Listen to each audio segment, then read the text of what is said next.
हम बात करते हैं इरफान आलम साहब से, जिन्होंने एक नई समिति अल्पसंख्यक समूह के नाम से तैयार की है। और उनका कहना है ये आने वाले मुहर्रम और आने वाले गणपति त्यौहार, कई त्यौहार ऐसे आने वाले हैं जिसमें लोगों की हम हेल्प करना चाहते हैं और किस तरीके से पुलिस इनको कॉर्पोरेट इनसे बात करते हैं। एक खास मुलाकात।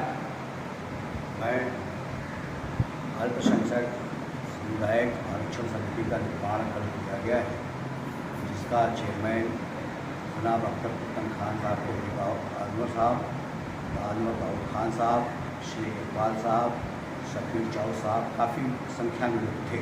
सबकी सहमति से अख्तर भाई को अध्यक्ष बनाया गया और मैं अख्तर भाई को इस बात का बधाई देता हूँ कि समाज में आरक्षण के लिए, रिजर्वेशन के लिए, अल्पसंख्यकों के लिए वो एक अच्छी संघर्ष करेंगे। उन्हें हमारी शुभकामनाएँ हैं।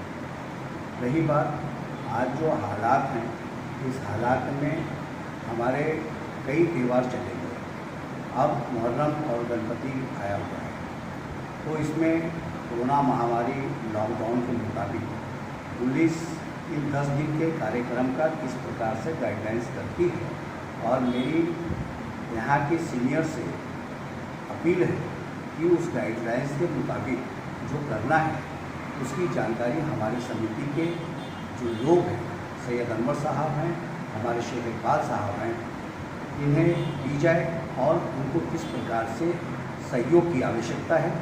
सामाजिक काम करने के लिए हम उनके साथ हैं और हमारी संस्था पूरी उनको सहयोग करेगी।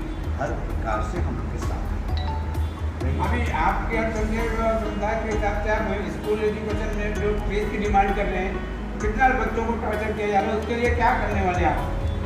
मैं महाराष्ट्र सरकार से ये निवेदन करता हूँ कि जो प्राइवेट स्कूलें हैं, उन स्कूलों में जो बच्चों को एजुकेशन प्राप्त किया और जिनके रिज़ल्ट की मसले आए, तो उनके लिए फ़ीस के लिए मैनेजमेंट कमेटी किसी प्रकार की जोर ना डाले, क्योंकि ये 5 महीने का मार्च हो गया है। ये बड़ी संकट के वक्त है और आज हालात लोग के ख़राब हैं और काफ़ी लोग बेरोजगार हो चुके हैं।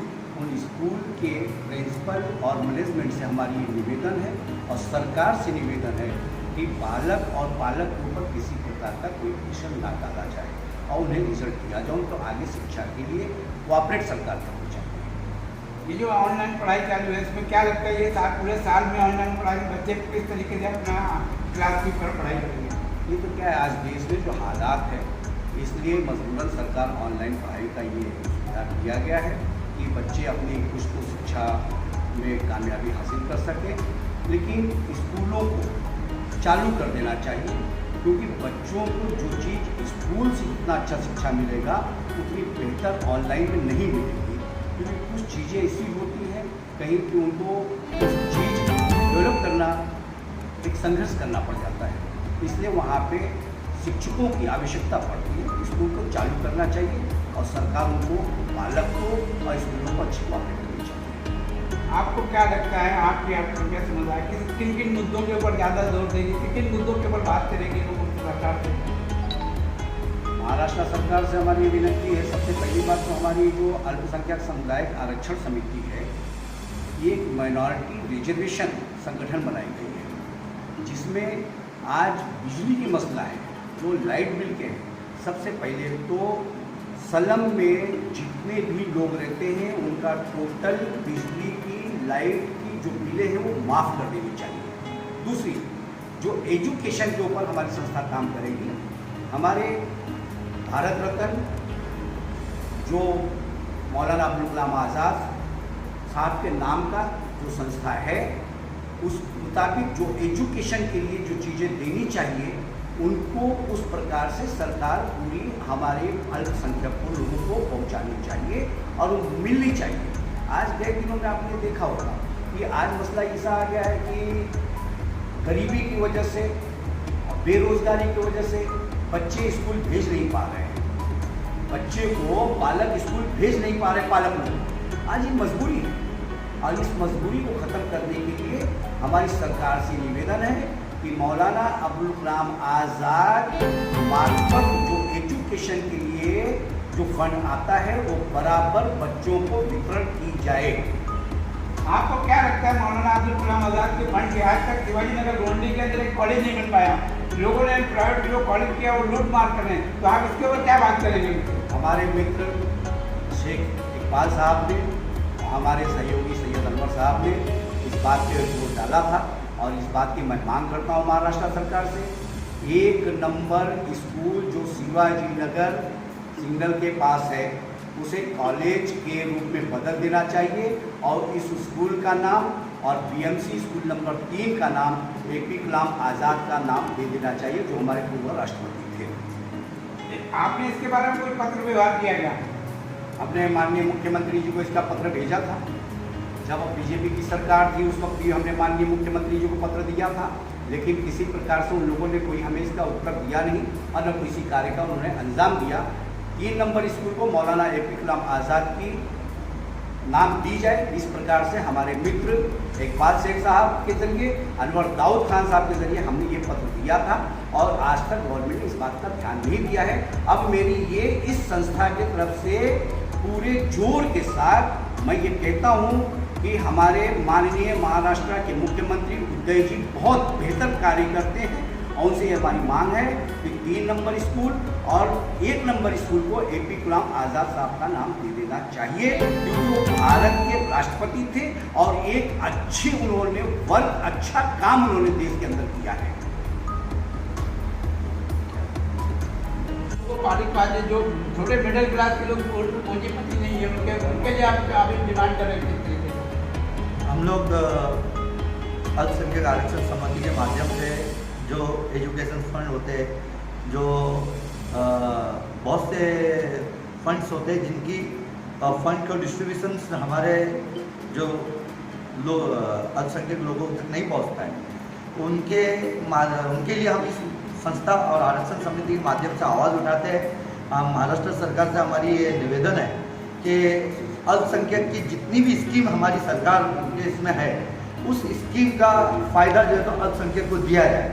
हम अल्पसंख्यक आरक्षण समिति के एक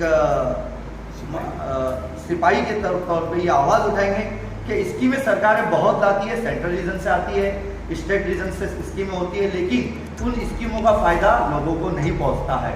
तो हम उन स्कीमों के लिए अल्पसंख्यकों की तरफ से ये आवाज़ उठाएंगे कि स्कीमें लाई जाए तो उसका फ़ायदा भी दिया जाए।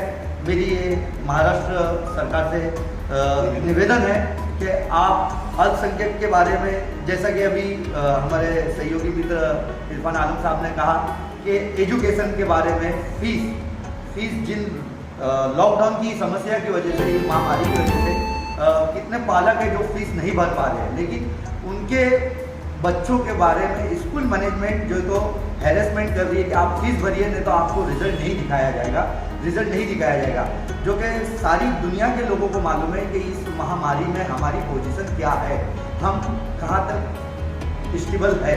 तो मेरी एजुकेशन मिनिस्टर वर्षा गायकवाड़ से भी निवेदन है कि आप एक ऑर्डर ऐसा इशू करिए स्कूल तमाम महाराष्ट्र के स्कूलों को कि जो लोग फीस नहीं भरते हैं उनको फीस अपनी जगह रखते हुए उनके बच्चों का रिजल्ट आप इशू करके दिखाइए और उनकी पढ़ाई को जारी रखिए। बस मैं यही कहना चाहूँगा। धन्यवाद। हमारे साथ समाज सेवक हैं जो लोगों के साथ समाज सेवा जुट के कर रहे हैं। 92 राइट से लेके अब तक तो समाज सेवा करते चले आए हैं। लेकिन आज है कि आरक्षण के ऊपर हम इनसे बात करते हैं कि किस तरीके से आरक्षण पास हुआ, किसने फेल कराया, आज मुसलमानों को आरक्षण क्यों नहीं दिया जा रहा, उसके लिए हम बात करते हैं। इकबाल साहब बोलिए। इकबाल साहब, मैं सबसे पहले महाराष्ट्र गवर्नमेंट का शुक्रिया अदा करना चाहता हूँ जिन्होंने 5% आरक्षण के लिए क्लियर किया था कि हाँ भाई ये मुसलमानों को 5% दिया जाएगा।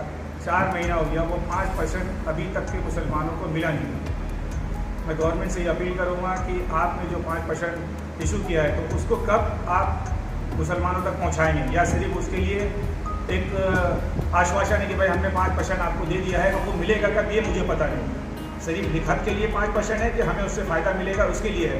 मैं आपसे उम्मीद करता हूँ कि आप जल्द से जल्द इस बात का ऐलान करेंगे कि 5% इस तरह से आपको दिया गया है।